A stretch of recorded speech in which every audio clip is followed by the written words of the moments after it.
For difficulty in reading module of the IELTS test, go for the translation method in reading especially.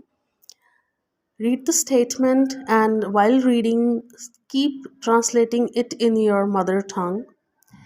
For example, the search for the reason for an increase in population. Population में increase के कारण ढूंढना. Second, industrialization and fear of unemployment. बढ़ती हुई industries के साथ साथ unemployment का डर. ये बातें जो हैं कहाँ कहीं गई हैं पैराग्राफ में, आप कीवर्ड्स मार्क कर सकते हैं. और सबसे ज़्यादा मदद आपकी ट्रांसलेशन ही कर पाएगी इसमें कि आप जब दिमाग में बिठा लेंगे कि मुझे इंडस्ट्रियलाइजेशन और अनएम्प्लॉयमेंट दोनों बातें एक ही सेंटेंस में मिल पाएँ, वो सेंटेंस आपको लोकेट करवा देगा आंसर. और या पैरे में इन दोनों की बात होती हो, इंडस्ट्रियलाइजेशन और अनएम्प्लॉयमेंट की, तो वो पैरा जो है वो इस स्टेटमेंट के साथ मैच करेगा.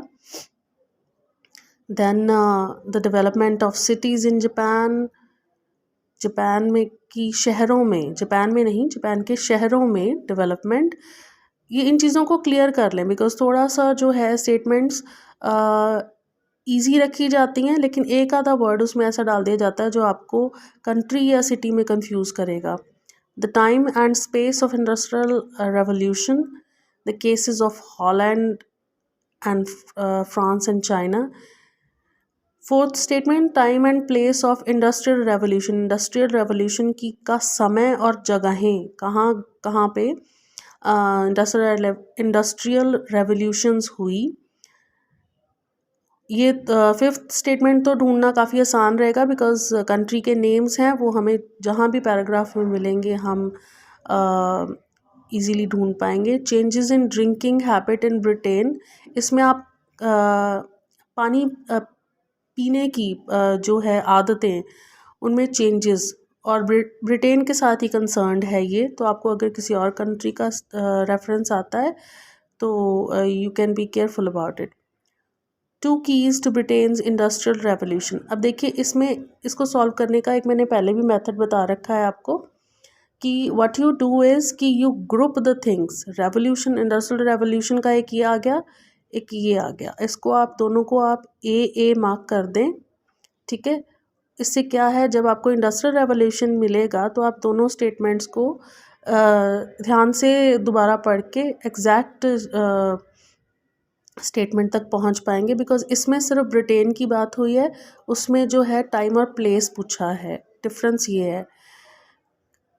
ग्रुपिंग करने से काफ़ी एग्जैक्ट आंसर तक पहुंचने के चांसेस बन जाते हैं. Conditions required for industrial revolution. क्या क्या ज़रूर कंडीशंस थी, क्या क्या शर्तें रखी गई थी इंडस्ट्रियलाइजेशन की. अब ये भी हमें जो है अगर आप देखें सेकंड और ये भी हमें सेम ग्रुप में मिल गया है. इंडस्ट्रियलाइजेशन के बारे में ही बात कर रहे हैं.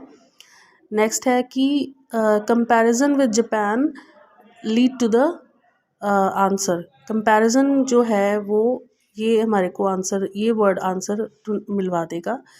सो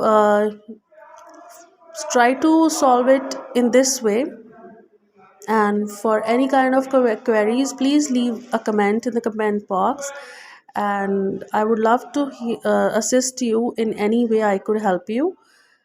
Like, subscribe and share my channel.